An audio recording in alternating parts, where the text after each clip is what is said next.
High বন্ধুরা, আবার একটি নতুন ভিডিও নিয়ে চলে আসলাম। ভিডিওটি হয়েছিল সেই নববর্ষের দিন আমরা ঘুরতে গিয়েছিলাম, তো তখন আমি ছাড়তে পারিনি কারণ সময়ের অভাবে। দেখতে পাচ্ছেন আমি আমার ভাগ্নি মিলে ভিডিও বানাচ্ছি বা ভিডিও করতেছি আপনাদের উদ্দেশ্যে দেখাবো বলে।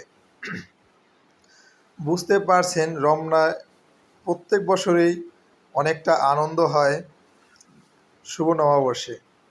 তো আমরাও সেই উপলক্ষে ঘুরতে গেলাম এবং চিন্তা করলাম আপনাদের সাথে একটু শেয়ার করি। তো আমি আমার লাইফে আমি প্রথম গেলাম নববর্ষে রমনাতে, এবং আমার ভাগ্নিও প্রথম। তাই দুই মামা ভাগ্নির এই প্রথম এই যাওয়া নববর্ষে। তো আমরা নববর্ষে সকালবেলা আমাদের বাসা থেকে পান্তালিশ খেয়ে আমরাই বের হয়েছি। এখন আমরা ঘুরতেছি। চিন্তা করলাম আমার ভাগ্নিকে শুভ নববর্ষ একটু লিখিয়ে দেই গালে। তো আমি দেখেন বলতে কত সুন্দর করে ও বুঝতেছে যে ওর গালে যেন কি আর্ট হচ্ছে। আমি ভাবতে পারিনি যে ও এরকমভাবে খুব আনন্দিত হবে।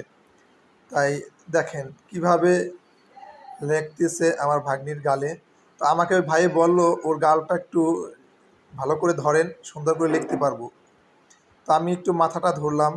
ও কত নিরিবিলিভাবে দেখেন বসে আছে।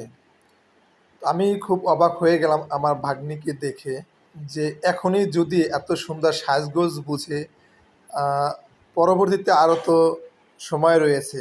ওর দুই গালেই লেখা প্রায় শেষ, শুভ নববর্ষ।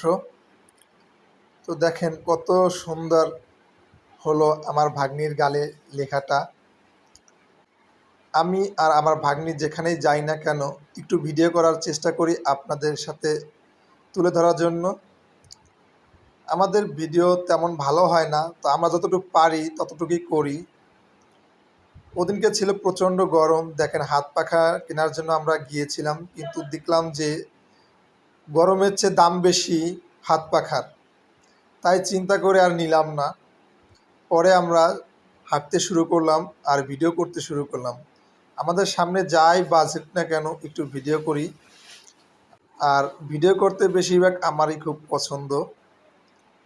দেখতে দেখতে আমরা সামনের দিক গেলাম, দেখলাম কনসার্ট শুরু হয়ে গেল। সেই দেশত্ববোধক সাংস্কৃতিক যে ঐতিহাসিক সৌন্দর্যে ভরা।